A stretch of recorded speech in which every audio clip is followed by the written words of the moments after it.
You're so welcome. I want to encourage you, particularly as a new single mom, to check out the Parent Club community because of the weekly live Zoom support calls we offer, because you can get spontaneous listening time there from other members, because we've got a discussion group where you can ask questions like this 24/7 and we'll get back to you within a few hours. Just being part of a community where you can get that kind of daily support. And also, if you're new to Hand in Hand, the building cooperation course comes with your membership, and the building cooperation course through Setting Limits, Patty created, and she really talks about the all of the tools, using all of the tools, not just setting limits, but all of the tools in order to build cooperation. And so you can go through that with other members, and it's moderated. There's the discussion group in there. So it's a great way to learn hand in hand. I am going to answer your question. It's not just all a commercial break, but I just wanted to, encourage you to get support. Shorter way to get support would be our 6-week foundations course, which you learn. We practice one tool each week. You come to the weekly mentoring call, and you get coaching and listening time in that weekly mentoring call. So the building cooperation course within the Parent Club community is similar, but it doesn't have the same, it's not instructor led the way that the foundations course is. So those are a couple of ways that you, as a new to Hand in Hand and newly single, can get some support. So now for some specific ideas. So it's not surprising that your 16-month-old is struggling. And what you're seeing is what we kind of call a leaky connection cup. If you're recently single, that's a big transition right there. And then your 16-month-old was replaced 3 months ago. So those are two big transitions that kind of rocked their world, really. And so what you're seeing is a cry for help. And that's why they are unable to play independently. This is going to sound counterintuitive, but the way that we help kids to play independently is actually by pouring in connection. And that doesn't mean, sometimes there's this idea that if I'm going to be a gentle parent or an attached parent, I have to meet all my child's needs. That is not hand in hand. We are all about pouring in connection, but we're also about bringing limits.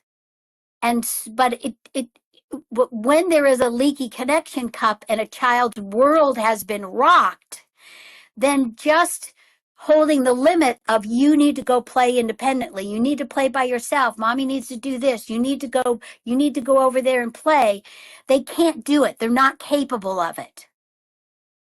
So it's a little bit of an emotional project. And by emotional project, we just mean that some big things have happened to create some fear why he's not able to play independently.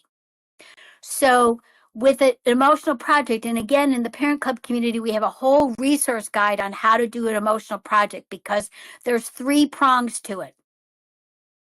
One is that you get lots of listening time. Because, again, some things rocked his world, and some things rocked, and this has rocked your world as well. So you're going to need that emotional support. The second is you're going to pour in connection. And there's 4 ways to do this. The first is special time, one-on-one, undivided attention. Now, this might be tough, but you might have to figure it out when your 3-month-old is sleeping, or maybe you've got a friend who could watch the 3-month-old.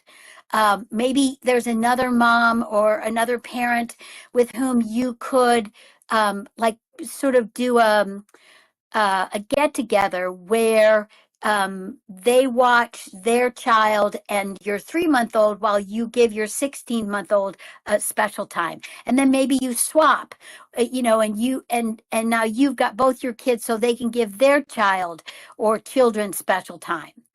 And it's, by the way, it's not too early to give your 3-month-old special time. We have a wonderful series of podcasts on using the tools with a new baby.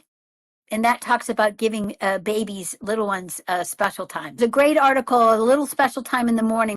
It's about a mom and her clingy daughter who was about the same age, I think about 18 months old, and how doing special time on a regular basis, then her daughter was able to play more independently, because it's not separation that builds resiliency, it's actually connection that builds resiliency.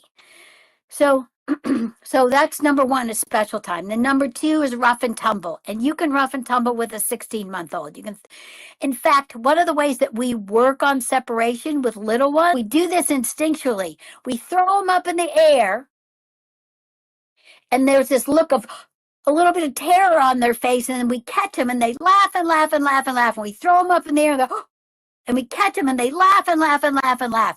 And that's actually working on separation, that they feel that little bit of fear, and then then we catch them, and then they feel the safety, and then they can release the fear through laughter. So number three is actually risky play. So sometimes with a little one, with a toddler, rough and tumble is kind of risky play. Risky play is where we throw them up in the air, we twirl them around, where they feel just kind of the edge of fear, but then we're right there to catch them, and then they can laugh.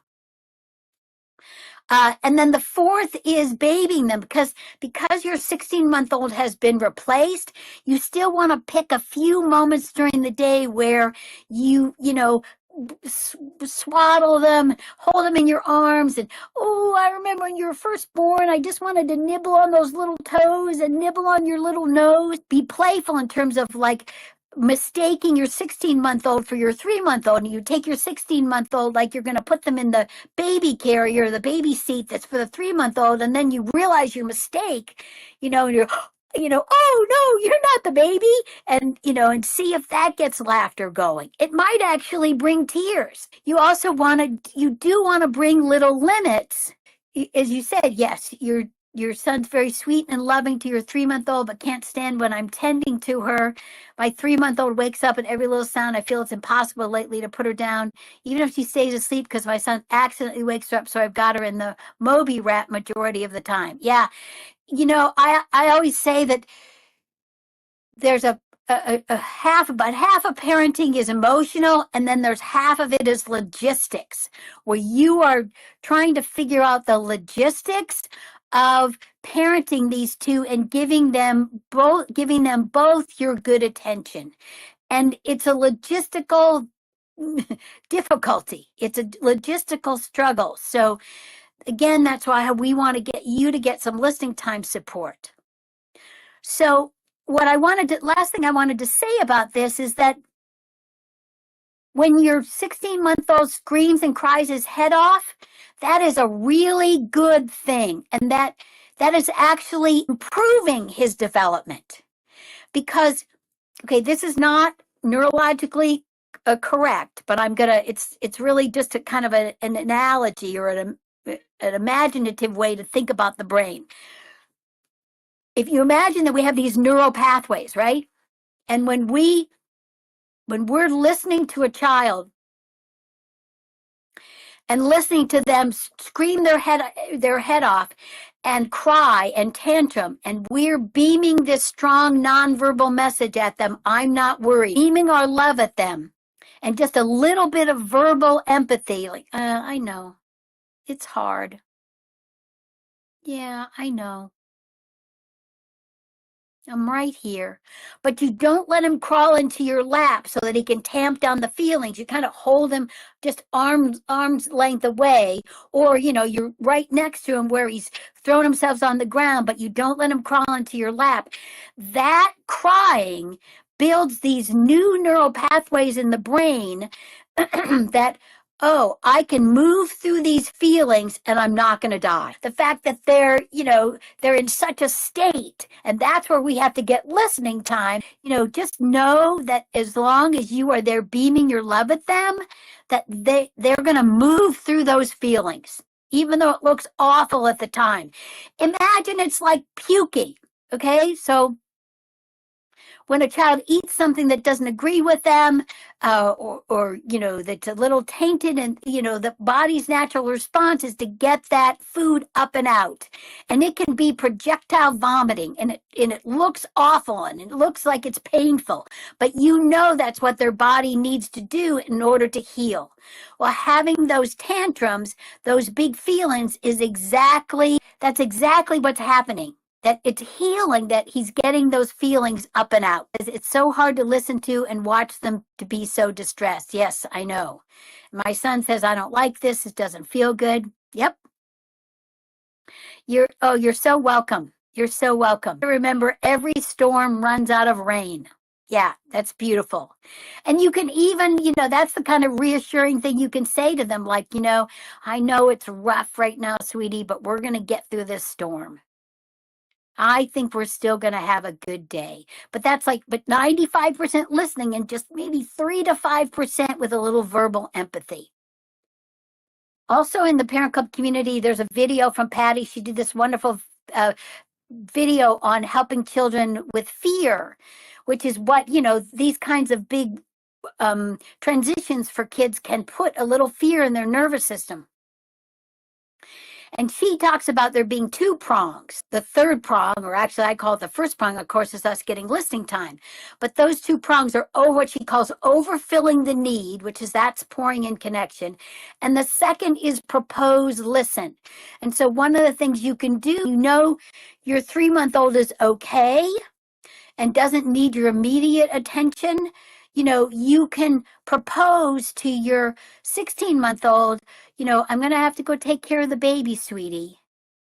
But you don't have to, it's not urgent that you have to take care of them. So that proposing and then listening to their feelings when you don't have to give the baby your full attention can be really effective.